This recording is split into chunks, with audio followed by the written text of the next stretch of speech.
வணக்கம். கணவன் மனைவி வார இறுதியில் ஒரு நாள் வெளியே செல்ல திட்டமிட்டார்கள். இருவரும் புறப்பட்டு வெளியே சென்று கொண்டிருக்கும் பொழுது வழியில் ஒரு வயதானவர் மாம்பழம் விற்பதை பார்த்தார்கள். அவர்களிடம் சேர்ந்த முதியவரிடம் சென்று மாம்பழம் எவ்வளவு என்று விலை விசாரித்தார் அந்த மனைவி. அவர் சொன்னார், 5 மாம்பழங்கள் 200 ரூபாய்க்கு தருகிறேன் என்றார்.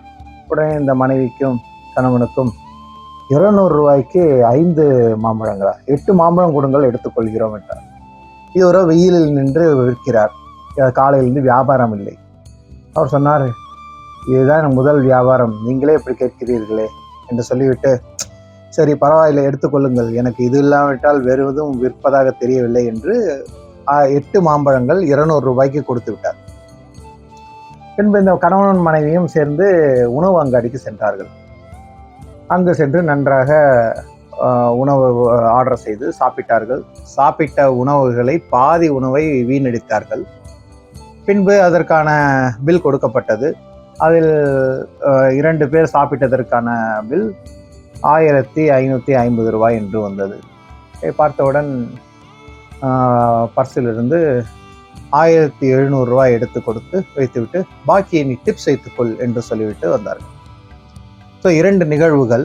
ஒருவர் வெயிலில் நின்று கடுமையாக வேலை செய்து மாம்பழம் விற்கிறார். அவரிடம் 5 மாம்பழம் 200 ரூபாய்க்கு பதில் 8 மாம்பழம் பேரம் பேசி வாங்கினார்கள்.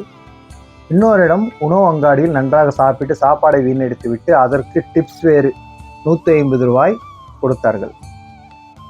ஒரே மனிதர்கள், அதாவது இந்த 2 மனிதர்களுடைய வெவ்வேறு மனநிலை. அதாவது தன்னை விட எளியவர்களை பார்த்தால் நமக்கு ஒரு இலக்காரம், அவனிடம் பேரம் பேச வேண்டும், எப்படியாவது அந்த பணத்தை நம்ம மிச்சப்படுத்த வேண்டும் என்ற எண்ணம். இதே ஒரு நன்றாக அங்காடிக்கு சென்று விட்டால் அங்கே நவத்வாரங்களையும் மூடிக்கொண்டு அவர்களுக்கு டிப்ஸ் கொடுத்து விட்டு வர வேண்டியது. அது தவறு என்று சொல்லவில்லை. அதாவது ஒரு விதமாக நாம் 2 இடத்துல நடந்து கொண்டால் பிரச்சனையே கிடையாது. இப்படி நடக்காததுதான் பிரச்சனையே. ஸோ அதனால் நாம் மனிதராக இருக்கும் நாம் எங்கு பேரம் பேச வேண்டும், எங்கு எதை செய்ய வேண்டும் என்பதை நாம் புரிந்து கொண்டோம் என்றால் இந்த மாதிரி ஒரு வேறுபாடை நம்மளால் காட்ட இயலாது. அதுவும் மனித நேயம் மிகவும் முக்கியம். இவ்வாறு மக்களை ஊக்குவிக்குமாறு நீங்கள் டிப்ஸ் கொடுங்கள், பணம் வாங்க, எல்லாம் செய்யுங்கள், வேண்டாம் என்று சொல்லவில்லை. ஆனால் அதற்குரிய இடத்தை பார்த்து அளந்து செய்தீர்கள் என்றால் அவர்கள் படும் துயரத்திலிருந்து அவர்கள் விடுவதற்கு நீங்கள் ஒரு வாய்ப்பாக அமைவீர்கள். அதுவும் அல்லாமல் உங்களுடைய மனித ஆற்றலும் மனித நேய ஆற்றலும் வளரும் என்பதை இதிலிருந்து நாம் தெரிந்து கொள்ளலாம்.